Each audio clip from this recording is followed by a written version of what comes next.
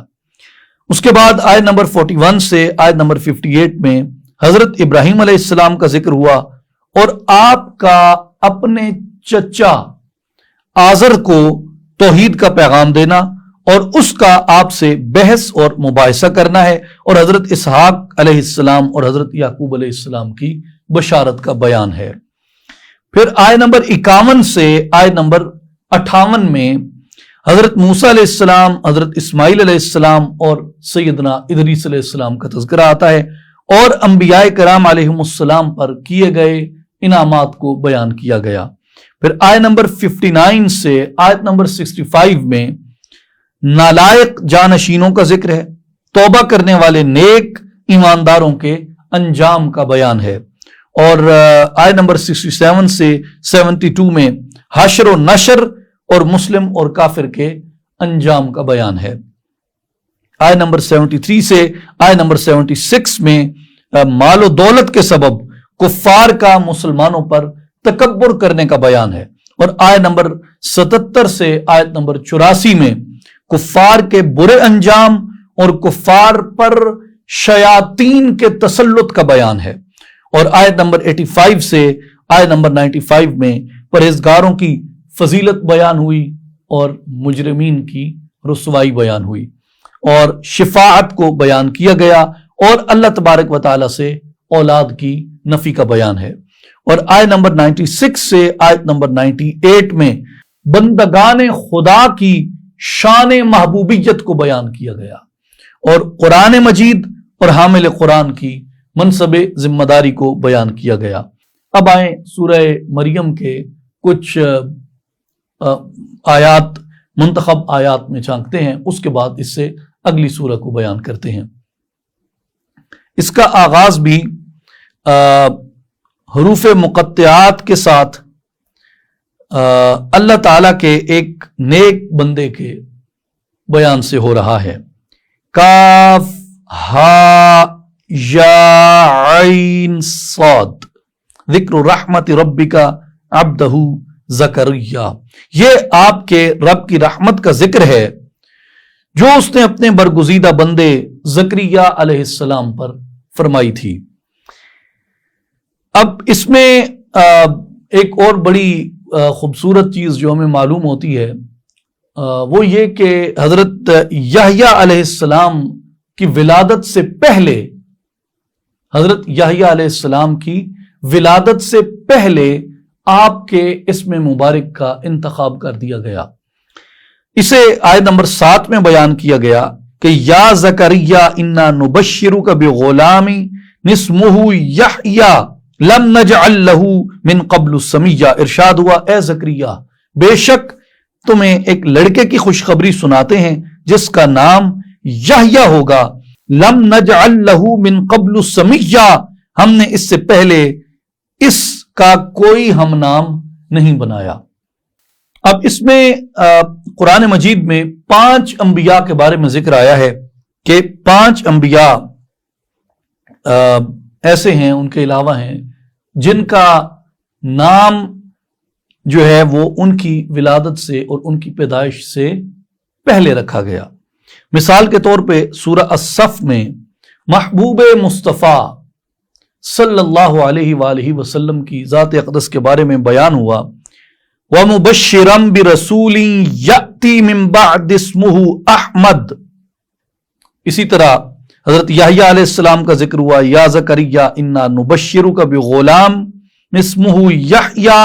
لم نجعل لہ من قبل سمیہ، اور حضرت عیسیٰ علیہ السلام کے بارے میں بیان ہوا ان اللہ یبشرک بکلمۃ منہ اسمہ المسیح عیسی ابن مریم، اور اسی طرح حضرت اسحاق اور حضرت یعقوب علیہ السلام کے بارے میں بیان ہوا فبشرناہا بِإِسْحَاقَ وَمِن وَرَاءِ إِسْحَاقَ یعقوب۔ تو اس سے ایک یہ بتانا مقصود تھا کہ اللہ تبارک و تعالیٰ نے اپنے پیغمبروں سے اتنی محبت فرمائی ہے کہ ان کے اسماء ان کی ولادت سے پہلے ہی منتخب فرما کے ان کے والدین کو، یا ان سے، جیسے آقا پاک علیہ الصلوۃ والسلام کا اسم مبارک تو آپ نے عرصہ دراز سے انبیاء کی تذکروں میں سنا اور پڑھا ہوگا، بلکہ حضرت آدم علیہ السلام کا تو توبہ قبول ہونے کا واقعہ بھی آپ نے دیکھا ہوگا کہ وہ حضور علیہ الصلوۃ والسلام کے اسم مبارک کی برکت اور وسیلے سے ان کی توبہ قبول ہوئی۔ تو اللہ تبارک و تعالیٰ اسماء انبیاء سے محبت فرماتا ہے، اس لیے ذکر انبیاء کو عبادت سمجھا جاتا ہے اور ذکر انبیاء کو بہتر سمجھا جاتا ہے کہ انبیاء کا ذکر کرو، ان کے اسماء ایسے ہیں جو اللہ نے منتخب کیے، اور اللہ تبارک و تعالیٰ ان کے اسماء سے بھی محبت فرماتا ہے۔ اس کے بعد ایک چیز جو سورہ مریم میں بیان ہوئی حضرت یحییٰ علیہ السلام کے حوالے سے، وہ یہ کہ جس دن حضرت یحییٰ علیہ السلام کی ولادت ہوئی، یعنی جو ان کا یوم میلاد تھا، ان کے یوم میلاد کی، یحییٰ علیہ السلام کے یوم میلاد کی اہمیت کو اور اس کی بہت خوبصورت مناسبت اور سلام بھیجنے کو اللہ تعالیٰ نے قرآن مجید میں بیان فرمایا، اور فرمایا کہ وَسَلَامٌ عَلَيْهِ يَوْمَ وُلِدَ وَيَوْمَ يَمُوتُ وَيَوْمَ يُبْعَثُ حَيًّا، اور یحییٰ پر سلام ہو، اور ان کے میلاد کے دن پر سلام ہو، اور ان کی وفات کے دن، اور جس دن وہ زندہ اٹھائے جائیں گے، یعنی سیدنا یحییٰ علیہ السلام کے پیدائش کے دن پر سلام بھیجا جا رہا ہے، ان کے میلاد کے دن، ان کی ولادت کے دن پر سلام بھیجا جا رہا ہے۔ اسی طرح آیت نمبر 33 میں، یہ آیت نمبر 15 تھی، آیت نمبر 33 آیت نمبر 33 میں حضرت عیسیٰ علیہ السلام کے حوالے سے ہے کہ وَالسَّلَامُ عَلَيَّ یوم ولدت ویوم اموت ویوم ابعث حیا، اور مجھ پر سلام ہو، میرے میلاد کے دن پر سلام ہو، میری وفات کے دن، اور جس دن میں زندہ اٹھایا جاؤں گا اس دن پر سلام ہو۔ کس کس دن پر؟ وَالسَّلَامُ عَلَيَّ، مجھ پر سلام ہو، وَيَوْمَ وُلِدتُ، اور جس دن میں پیدا ہوا، جس دن میرا میلاد تھا، اس دن پر بھی سلام ہو۔ تو اس سے یہ معلوم ہوتا ہے کہ جو پیغمبر ہیں اللہ تعالیٰ نے جن کو اپنی نشانی بنا کر بھیجا ہے، اللہ تبارک و تعالیٰ نے مخلوق کی طرف جن کو اپنی برہان، اپنی دلیل بنا کر بھیجا ہے، ان میں افضل البشر، افضل الانبیاء، خاتم النبیین محمد مصطفیٰ احمد مجتبیٰ صلی اللہ علیہ وآلہ وسلم کی ذات گرامی ہے۔ اور اگر انبیاء خود اپنے میلاد کا ذکر کرتے ہیں، اپنے یوم ولادت پر سلام بھیجتے ہیں، اگر عیسیٰ علیہ السلام کے یوم ولادت پہ سلام ہے، اور اگر یحییٰ علیہ السلام کے یوم ولادت پہ سلام ہے، تو محمد مصطفیٰ احمد مجتبیٰ صلی اللہ علیہ وسلم امام الانبیاء ہیں، وہ ہیں جن کی بشارتیں یحییٰ دیتے گئے، جن کی بشارتیں عیسیٰ دیتے گئے، سلامتی ہو ان پر۔ اگر ان کے یوم میلاد پر سلام بھیجا جا سکتا ہے تو محمد مصطفیٰ صلی اللہ علیہ وسلم کے یوم میلاد پر بطریق اولا سلام بھیجا جا سکتا ہے۔ اب اس میں ایک بڑا خوبصورت انداز میں اللہ تعالیٰ نے سورہ مریم کے اندر میلاد کا فلسفہ سمجھایا ہے، بڑے خوبصورت انداز کے اندر۔ بات غور کرنے کی ہے، اگر بندہ غور کرے تو اس کے اندر ہمیں وہ ایک راستہ نظر آتا ہے کہ جس راستے سے اللہ تبارک و تعالیٰ مومنین کے دلوں کو نور ایمان سے منور فرماتا ہے اور ان کو راہ ہدایت پہ گامزن فرماتا ہے۔ فرمایا وَاذْكُرْ فِي الْكِتَابِ مَرْيَمَ إِذَا انتَبَذَتْ مِنْ أَهْلِهَا مَكَانًا شَرْقِيًّا، اے حبیب مکرم صلی اللہ علیہ وسلم، آپ کتاب میں مریم کا ذکر کیجئے جب وہ اپنے گھر والوں سے الگ ہو کر مشرقی مکان میں آ گئیں۔ اسی طرح فرمایا کہ وَاذْكُرْ فِي الْكِتَابِ إِبْرَاهِيمَ إِنَّهُ كَانَ صِدِّيقًا نَبِيًّا، کہ اور آپ کتاب میں ابراہیم علیہ السلام کا ذکر کیجئے، بے شک وہ بڑے صاحب صدق نبی تھے۔ اسی طرح موسیٰ علیہ السلام کے بارے میں فرمایا وَاذْكُرْ فِي الْكِتَابِ مُوسَىٰ إِنَّهُ كَانَ مُخْلَصًا وَكَانَ رَسُولًا نَبِيًّا، اور اس کتاب میں موسیٰ علیہ السلام کا ذکر کیجئے، بے شک وہ برگزیدہ ہو چکے تھے اور صاحب رسالت نبی تھے۔ اسی طرح آیت نمبر 54 میں فرمایا وَذْكُرْ فِي الْكِتَابِ اسماعیل، اور آپ کتاب میں اسماعیل علیہ السلام کا ذکر کیجئے، اِنَّهُ كَانَ صَادِقَ الْوَعْدِ وَكَانَ رَسُولًا نَبِيًّا، بے شک وہ وعدے کے سچے تھے اور صاحب رسالت نبی تھے۔ سورہ مریم آیت نمبر 56 میں فرمایا وَذْكُرْ فِي الْكِتَابِ ادریس اِنَّهُ كَانَ صِدِّيقًا نَبِيًّا، اور اس کتاب میں آپ ادریس کا ذکر کیجئے علیہ السلام، بے شک وہ بڑے صاحب صدق نبی تھے۔ تو اب اس مرحلے پہ قرآن مجید نے جو ابراہیم علیہ السلام کا ذکر کیا، جو موسیٰ علیہ السلام کا ذکر کیا، جو اسماعیل علیہ السلام کا ذکر کیا، جو ادریس علیہ السلام کا ذکر کیا، تو ان انبیاء کے ذکر کرنے میں اللہ تبارک و تعالیٰ نے ان کی زندگی کے کسی ایک حصے کے ساتھ مقید نہیں کیا اس بات کو کہ فلاں کا ذکر کرو اور فلاں کا ذکر نہ کرو۔ تو جس طرح حضرت ابراہیم علیہ السلام کا ذکر کیا، حضرت اسماعیل علیہ السلام کا ذکر کیا، دیگر انبیاء کا ذکر کیا، تو یہ قید نہیں لگائی کہ زندگی کے فلاں مرحلے کا ذکر کرنا ہے اور زندگی کے فلاں مرحلے کا ذکر نہیں کرنا، یعنی ان کے ولادت کا ذکر کریں، ان کے بچپن کا ذکر کریں، ان کے لڑکپن کا ذکر کریں، ان کی جوانی کا ذکر کریں، ان کی وسط عمری کا ذکر کریں، ان کے بڑھاپے کا ذکر کریں، ان کے معجزات کا ذکر کریں، ان کی وفات کا ذکر کریں، ان کی ولادت کا ذکر کریں۔ تو مقصد یہ ہے کہ ان انبیاء کو جن کو ہم نے یہ شرف بخشے، جو سچے تھے، جو وعدوں کے پاسدار تھے، جو نبی تھے، جو رسول تھے، اے حبیب ان کا ذکر کیجئے۔ اس سے ہمیں یہ بات بنیادی طور پہ معلوم ہوتی ہے، اور میں اس سے یہ نتیجہ اخذ کرتا ہوں کہ انبیاء کی زندگی کے کسی بھی حصے کا ذکر کر لیں، وہ ان کی وفات کا ہو، وہ ان کے بڑھاپے کا ہو، وہ ان کی وسط عمری کا ہو، وہ ان کی جوانی کا ہو، وہ ان کے جوانی میں داخل ہونے کا ہو، وہ ان کے لڑکپن کا ہو، وہ ان کے بچپن کا ہو، یا وہ ان کی ولادت کا ہو، جہاں سے بھی ذکر کر دیں، منشائے قرآن یہ ہے کہ ان انبیاء کا ذکر ہونا چاہیے جن کو ہم نے اپنی نشانی بنایا ہے، جن کو ہم نے قوموں کی طرف ہدایت دے کے بھیجا تھا، تو ان کا ذکر ہونا چاہیے۔ تو قرآن کا منشا یہ ہے کہ ان انبیاء کا ذکر ہو، ان کی صفات کے ساتھ ان کا ذکر ہو۔ تو اگر ان انبیاء کا ذکر کہیں سے بھی کیا جا سکتا ہے تو محمد مصطفیٰ احمد مجتبیٰ صلی اللہ علیہ وآلہ وسلم کی ذات اقدس کا ذکر مومنین کے اوپر بطریق اولا لازم ہو جاتا ہے کہ اگر ابراہیم علیہ السلام کا ذکر کیا جا سکتا ہے تو محمد مصطفیٰ صلی اللہ علیہ وسلم کا ذکر بھی ان کی زندگی کے کسی حصے کی قید کے بغیر کیا جا سکتا ہے کہ یہاں سے کرنا ہے اور یہاں سے نہیں کرنا۔ حضور کی وفات سے ذکر کیجئے، حضور کے جو آپ کو آخری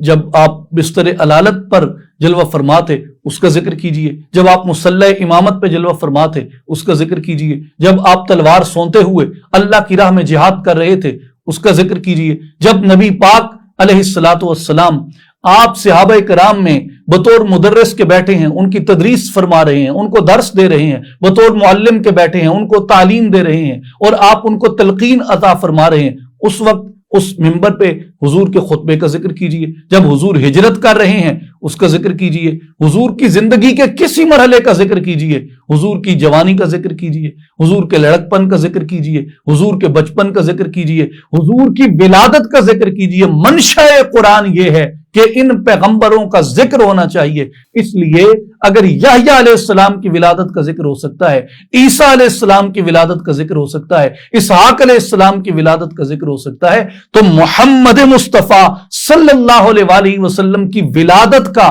یعنی حضور کے میلاد کا چرچا کرنا یہ عین منشاء قرآن ہے۔ اس لیے کہ قرآن مجید میں اللہ تبارک و تعالیٰ نے انبیاء کی جن صفات کے ساتھ اس چیز کو بیان کیا وہ اس بات کو واضح کرنے کے لیے کافی ہیں کہ آقا پاک علیہ السلام بھی اللہ پاک کے ان برگزیدہ انبیاء کے امام ہیں، ان برگزیدہ رسولوں کے حضور علیہ السلام سردار ہیں، سید الانبیاء ہیں، آپ امام الانبیاء ہیں، آپ اشرف الانبیاء ہیں، آپ افضل ہیں تمام انبیاء سے۔ اگر ان کی ولادتوں کا ذکر ہو سکتا ہے تو مصطفیٰ کریم علیہ السلام کی ولادت کا ذکر کرنا بھی اللہ پاک کو پسند ہوگا، اور یہ بات ہمیں قرآن مجید سے رہنمائی نصیب ہوتی ہے۔ پھر آگے آئیے سورہ مریم کی آیت نمبر 63 میں قرآن مجید نے مومنین کے لیے کمال بشارت بیان فرمائی ہے، متقین کے لیے کمال بشارت فرمایا کہ تلک الجنت التی نورث من عبادنا من کان تقیا، یہ وہ جنت ہے جس کا ہم اپنے بندوں میں سے انہیں وارث بنائیں گے جو متقی ہوں گے. یعنی جنت متقیوں کے لیے ہے، ان لوگوں کے لیے ہے جو تقوی اختیار کرتے ہیں، اللہ کا خوف اختیار کرتے ہیں. اور اس کے بعد ایک نقطہ جو ہمیں سورہ مریم کی آیت نمبر 87 سے سمجھ آتا ہے وہ یہ ہے کہ اللہ تبارک و تعالی کی بادشاہی ہے کل زمین پر اور کل آسمانوں پر، اور اس کے حکم کے بغیر کوئی پتا بھی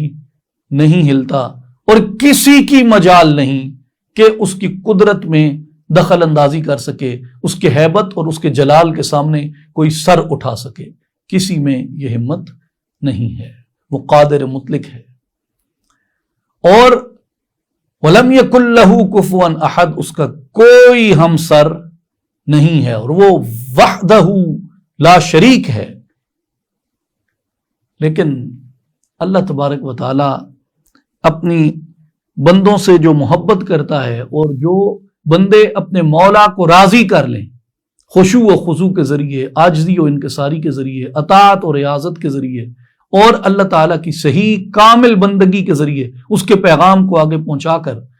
تو ان بندوں پر اللہ تبارک و تعالیٰ اپنی رحمت کے دروازے کھولتے ہوئے انہیں اگر کوئی اذن عطا فرما دے تو اللہ تبارک و تعالیٰ ان بندوں کو اذن عطا کرنے پہ قادر ہے. اس کو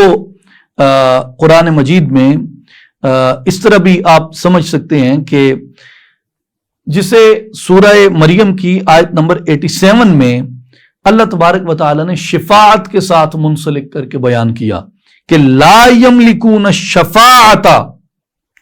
اس دن لوگ شفاعت کے مالک نہ ہوں گے.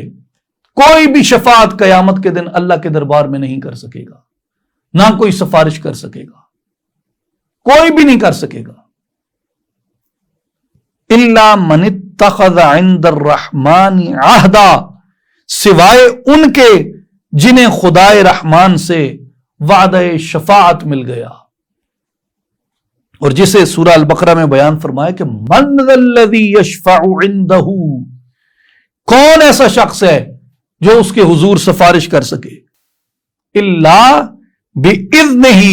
سوائے اس کی سفارش، سوائے اس کی اجازت کے اور سوائے اس کے اذن کے. یعنی کسی کی تاب نہیں، کسی کی ہمت نہیں، کسی کی مجال نہیں اس کی عظمت، اس کے جلال، اس کی کبریائی، اس کی قدرت کے سامنے کہ کوئی جا کے سفارش کر سکے، سوائے ان لوگوں کے جن کو وہ خود اذن شفاعت عطا فرما دے. سورہ طٰہٰ میں آیت نمبر 109 میں یہی مسئلہ بیان فرمائے کہ یومئذ لا تنفع الشفاعت، اس دن کوئی سفارش سود مند نہیں ہوگی، کوئی سفارش نہیں چلے گی اس دن.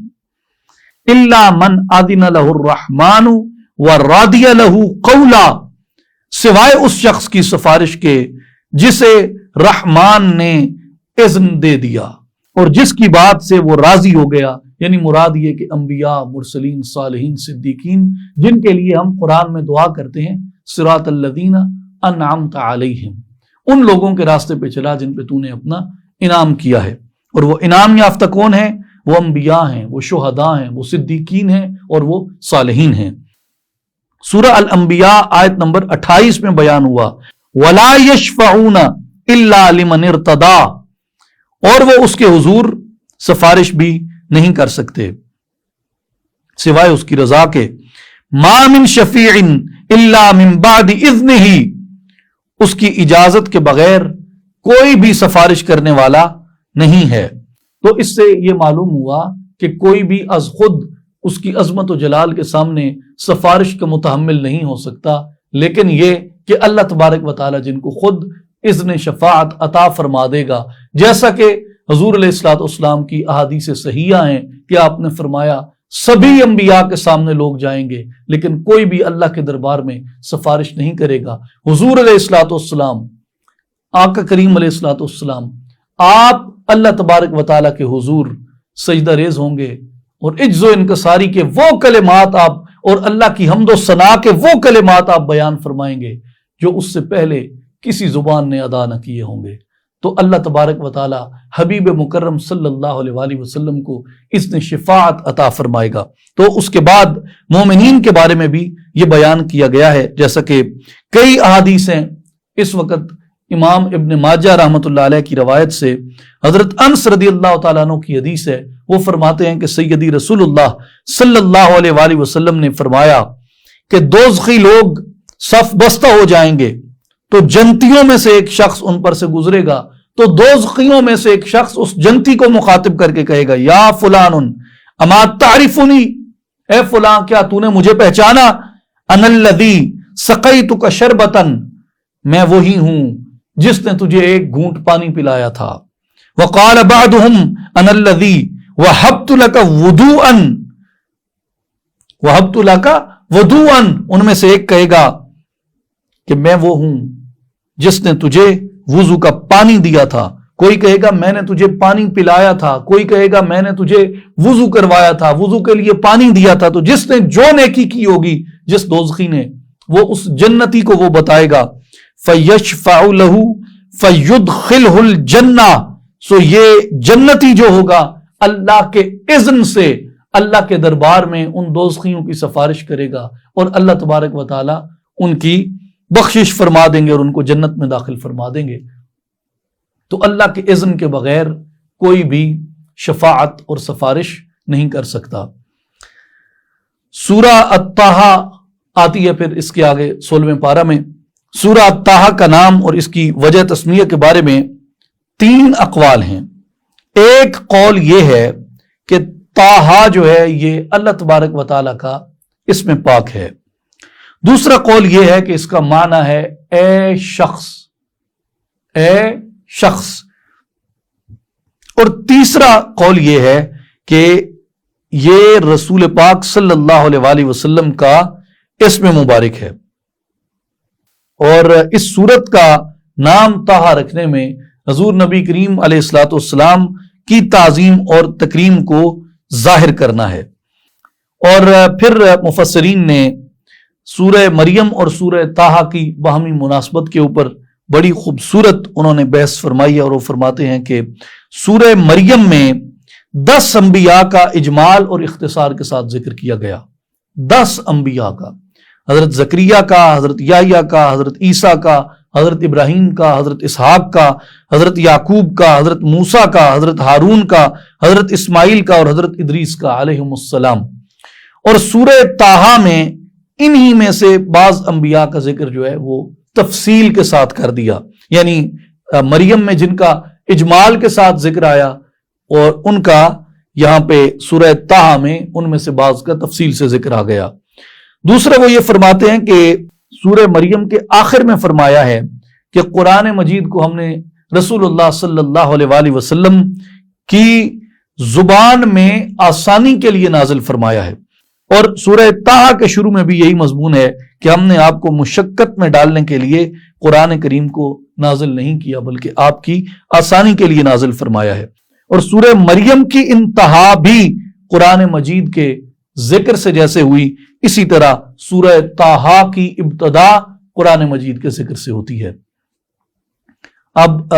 مختصر خلاصہ سورہ طٰہٰ کی آیات کا، آیت نمبر 1 سے آیت نمبر 8 میں قرآن مجید اور اللہ تبارک و تعالیٰ کی قدرت کا بیان ہے، اور آیت نمبر 9 سے آیت نمبر 16 میں حضرت موسیٰ علیہ السلام کی نبوت اور رسالت کا ذکر ہے، اور وادی طوا میں اللہ تبارک و تعالیٰ سے ہم کلامی کا شرف حاصل ہونے کا بیان ہے۔ آیت نمبر 17 سے آیت نمبر 24 میں حضرت موسیٰ علیہ السلام کے عصا کے فوائد بیان ہوئے، اور آپ کے معجزات اور فرعون کی طرف جانے کا حکم بیان ہوا، اور حضرت موسیٰ علیہ السلام کی دعاؤں کی قبولیت کا بیان ہے آیت نمبر 25 سے آیت نمبر 37 میں، اور آیت نمبر 38 سے آیت نمبر 41 میں موسیٰ علیہ السلام کی والدہ کا اور آپ کے بچپن کا تذکرہ ہے، اور قبطی کو مارنے کا بیان ہے۔ پھر آیت نمبر 42 سے آیت نمبر 48 میں حضرت موسیٰ علیہ السلام اور حضرت ہارون علیہ السلام کا فرعون کے پاس جانے کا بیان ہے، اور بنی اسرائیل کا بیان ہے۔ آیت نمبر 49 سے آیت نمبر 55 میں حضرت موسیٰ علیہ السلام سے فرعون کے مکالمے کا ذکر ہے۔ پھر آیت نمبر 56 سے آیت نمبر 65 میں فرعون کا معجزات سے انکار اور مقابلے کے لیے چیلنج کا اعلان ہے۔ اور اس کے بعد آیت نمبر 66 سے آیت نمبر 73 میں جادوگروں کی شکست اور ان کے مسلمان ہونے کا بیان ہے، فرعون کی دھمکی دینے اور ایمان لانے والے جادوگروں کا فرعون کو جواب ہے۔ اور آیت نمبر 74 سے آیت نمبر 79 میں نیک اور بد کے انجام کو بیان کیا، بنی اسرائیل کی مصر سے ہجرت کو بیان کیا اور فرعونیوں کا ان کا تعاقب کرنا اور پھر اس تعاقب میں ہلاک ہو جانے کا، غرق ہو جانے کا بیان ہے۔ یہ تقریباً آپ کہہ سکتے ہیں کہ آیت نمبر 9 سے لے کر آیت نمبر 79 تک 80 تک تقریباً حضرت موسیٰ علیہ السلام کا، قوم بنی اسرائیل کا، اور یہ ایک طویل تذکرہ چلتا ہے۔ پھر آیت نمبر 80 سے آیت نمبر 84 میں بنی اسرائیل پر انعامات الہیہ کا ذکر ہے اور حضرت موسیٰ علیہ السلام کا بارگاہ الہی میں جلدی پہنچنے کا بیان ہے۔ پھر آیت نمبر 85 سے آیت نمبر 91 میں حضرت موسیٰ علیہ السلام کے بعد آپ کی قوم کا بچڑے کی پوجا کرنے کا بیان ہے، حضرت ہارون علیہ السلام کا اپنی قوم کو اللہ کی اطاعت اختیار کرنے کا بیان ہے، حضرت موسیٰ علیہ السلام کا سامری سے سوال اور جواب ہے، سامری کی سزا اور بچڑے کو جلا دینے کا بیان ہے، آیت نمبر 92 سے آیت نمبر 98 میں۔ اس کے بعد آیت نمبر 99 سے آیت نمبر 113 تک قرآن مجید سے روگردانی کرنے کا وبال ہے، قیامت کے منظر کو بیان کیا گیا، مومن صالح کے لیے بشارت عطا ہوئی اور قرآن مجید کے نازل ہونے کی وجہ بیان ہوئی۔ پھر آیت نمبر 114 سے آیت نمبر 123 سورۃ طٰہٰ میں حضرت آدم علیہ السلام کو سجدہ کرانے اور جنت سے آپ کو نکالے جانے کا بیان ہے۔ اور آیت نمبر 125 سے آیت نمبر 128 میں قرآن مجید کی تعلیمات سے روگردانی پر وبال کا بیان ہے۔ اور آیت نمبر 129 سے آیت نمبر 135 میں کفار مکہ پر عذاب نہ آنے کا سبب بیان ہوا اور اللہ تعالیٰ کا اپنے محبوب صلی اللہ علیہ وسلم کو چند باتوں کی تلقین کرنے کا بیان ہوا اور کفار کے سوال کے جواب کا بیان ہے اس میں۔ اب آئیے گفتگو کے اختتام کی طرف ہم چلتے ہیں اور آخر میں 2-3 نکات ہم سورہ طٰہٰ سے حاصل کرتے ہیں۔ آیت نمبر 11 میں ارشاد ہوا فلما اتاہا نودیا یا موسیٰ انی انا ربک فاخلع نعلیک انک بالواد المقدس طویٰ۔ پھر جب وہ اس آگ کے پاس پہنچے تو ندا آئی اے موسیٰ بے شک میں تمہارا رب ہوں، سو تم اپنے جوتوں کو اتار دو، بے شک تم طویٰ کی مقدس وادی میں ہو۔ ملا علی القاری الحروی الحنفی المحدث الفقیہ المتکلم، آپ اپنی تفسیر میں ارشاد فرماتے ہیں قیل معناہ فرغ قلبک من الاہل والمال لیتم لک حال الکمال۔ وہ فرماتے ہیں کہ جو یہ فرمان ہوا کہ فخلع نعلیک، کہ اپنے نعلین اتار دیجئے، تو ملا علی قاری رحمۃ اللہ علیہ فرماتے ہیں کہ اس کا ایک معنی یہ بھی ہے، قیل معناہ کہا گیا ہے کہ اس کا ایک معنی یہ بھی ہے کہ تم اپنے دل کو اپنے اہل خانہ اور مال سے فارغ کر دو تاکہ تمہارا حال مکمل ہو جائے۔ علامہ اسماعیل حقی رحمۃ اللہ علیہ اس آیت کے تحت تفسیر روح البیان میں فرماتے ہیں المراد بالنعلین الدنیا والآخرہ، فرماتے ہیں کہ نعلین سے مراد دنیا اور آخرت ہے، اور کأنہ امرہ بالاستغراق فی معرفت اللہ ومشاہدتہ، فرمایا گویا کہ حضرت موسیٰ علیہ السلام کو اللہ تعالیٰ کی معرفت اور اس کے مشاہدات میں غرق رہنے کا حکم دیا گیا ہے۔ یعنی یہ کہا گیا ہے کہ موسیٰ علیہ السلام آپ اپنے نعلین کو اتار دیجئے، مراد یہ کہ اللہ کے سوا جو کچھ بھی ہے ہر ایک چیز کو اپنے دل سے نکال دیجئے، آپ طویٰ کی مقدس وادی میں داخل ہو رہے ہیں۔ اسے حضرت سلطان باہو رحمۃ اللہ علیہ مختصر ترین الفاظ میں یوں بیان کرتے ہیں اللہ بس ما سوی اللہ ہوس۔ اس کے بعد آیت نمبر 124 میں ذکر ہوتا ہے وَمَنْ أَعْرَضَ عَنْ ذِكْرِي فَإِنَّ لَهُ مَعِيشَةً ضَنْكًا وَنَحْشُرُهُ يَوْمَ الْقِيَامَةِ أَعْمَى، اور جس نے میرے ذکر یعنی میری یاد اور میری نصیحت سے روگردانی کی تو اس کے لیے دنیاوی معاش بھی تنگ کر دیا جائے گا اور ہم اسے قیامت کے دن بھی اندھا کھڑا کریں گے۔ علامہ ابن کثیر رحمۃ اللہ علیہ نے وَمَنْ أَعْرَضَ عَنْ ذِكْرِي کی تفسیر کرتے ہوئے یہ فرمایا کہ جس نے ہمارے ذکر سے روگردانی کی، جو ذکر الہی سے منہ موڑتا ہے اور جو احکام خداوندی سے منہ موڑتا ہے اور رسولوں کے لائے ہوئے پیغام کو فراموش کر کے کسی اور کی اتباع میں لگ جاتا ہے تو اس کے لیے زندگی کا جامہ تنگ کر دیا جاتا ہے۔ وہ دولت، ثروت، ظاہری ٹھاٹ باٹ، عیش و عشرت، بیش بہا لباس، لذیذ کھانے، پرسکون رہائش گاہیں حاصل کرنے کے باوجود بھی زندگی بھر اطمینان قلب سے محروم رہتا ہے، بلکہ گمراہی کے باعث اس کا سینہ تنگ کر دیا جاتا ہے جب تک کہ اس کے دل کو ہدایت اور یقین کی روشنی نصیب نہیں ہو جاتی۔ یہ اس کی زندگی کی تنگی ہے۔ اور جو وَمَنْ أَعْرَضَ عَنْ ذِكْرِي ہے، اس سے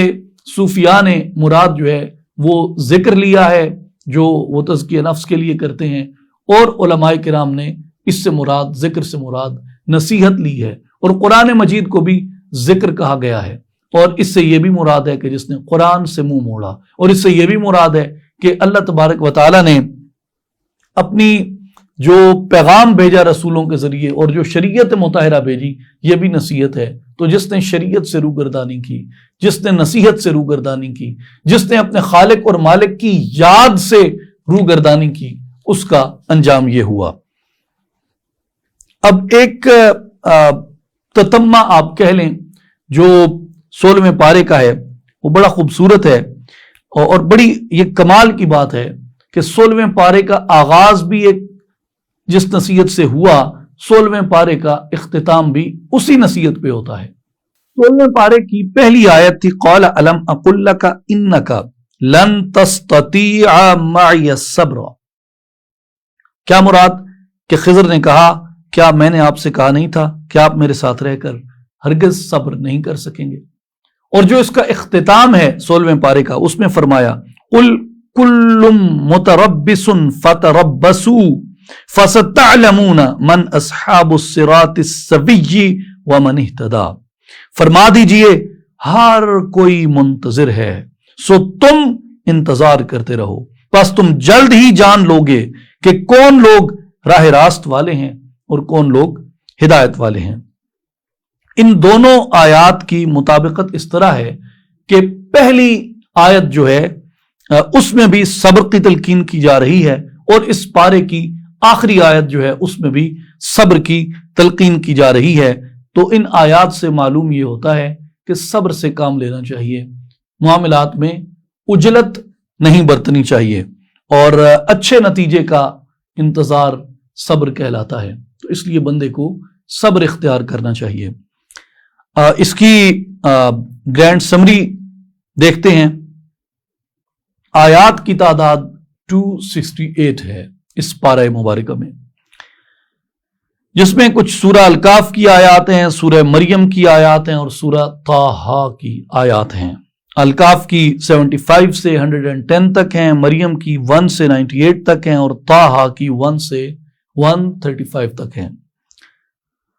انبیاء کرام میں حضرت زکریا علیہ السلام کا، حضرت یعقوب علیہ السلام کا، حضرت یحییٰ علیہ السلام کا، حضرت ہارون علیہ السلام کا، حضرت عیسیٰ علیہ السلام کا، حضرت ابراہیم، حضرت اسماعیل، حضرت اسحاق، حضرت موسیٰ، حضرت ادریس، حضرت نوح، حضرت آدم علیہم السلام کے تذکرے ہیں، اور محمد مصطفیٰ احمد مجتبی صلی اللہ علیہ وآلہ وسلم آپ کا ذکر مبارک ہوا۔ معجزات میں حضرت عیسیٰ علیہ السلام کا پنگھوڑے میں کلام کرنا، اور عصائے موسیٰ کا اژدہا بن جانا، اور عصائے موسیٰ سے سمندر میں خشک راستہ بن جانا۔ عذاب میں فرعونیوں کا دریا میں غرق ہونے کا ذکر ہوا، اور مقدس مقامات میں کوہ طور کا ذکر ہوا اور وادی مقدس کا ذکر ہوا۔ واقعات میں حضرت موسیٰ اور حضرت خضر علیہ السلام کا تذکرہ ہوتا ہے، ذوالقرنین کے اسفار آتے ہیں، دیوار کا ذکر ہے، حضرت زکریہ علیہ السلام کا بڑھاپے میں بیٹے کے بارے میں دعا کرنے کا ذکر ہے، جبریل امین کا ایک بشری صورت میں آ کر لڑکے کی بشارت دینے اور حضرت عیسیٰ علیہ السلام کی ولادت کا دیگر واقعہ ہے، کوہ طور پر حضرت موسیٰ علیہ السلام کی ہم کلامی کا ذکر ہے، حضرت ہارون علیہ السلام کو حضرت موسیٰ علیہ السلام کا وزیر بنائے جانے کا ذکر ہے، حضرت موسیٰ علیہ السلام کو تابوت میں رکھ کر دریا میں ڈالنے کا واقعہ بیان ہوا، حضرت موسیٰ علیہ السلام کا فرعون کے پاس اللہ کا پیغام لے کے جانے کا واقعہ ہے، اور جادوگروں کا آپ کے مقابلے میں آنا اور پھر مسلمان ہو جانے کا واقعہ ہے، اور سامری اور بنی اسرائیل کا بچڑے کی عبادت کرنے کا واقعہ ہے، اور حضرت آدم علیہ السلام کو جنت سے بھیجے جانے کا واقعہ اس میں بیان ہوا۔ اللہ تعالیٰ ان انبیاء کے ذکر اور ان کی یاد سے اور ان کے اسماء سے اور ان کے پیغام سے،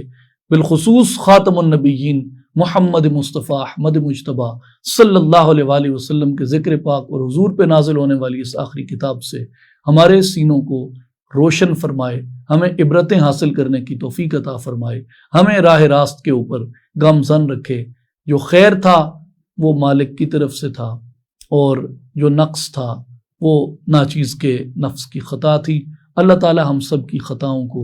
معاف فرمائے۔ وآخر دعوانا ان الحمد للہ رب العالمین۔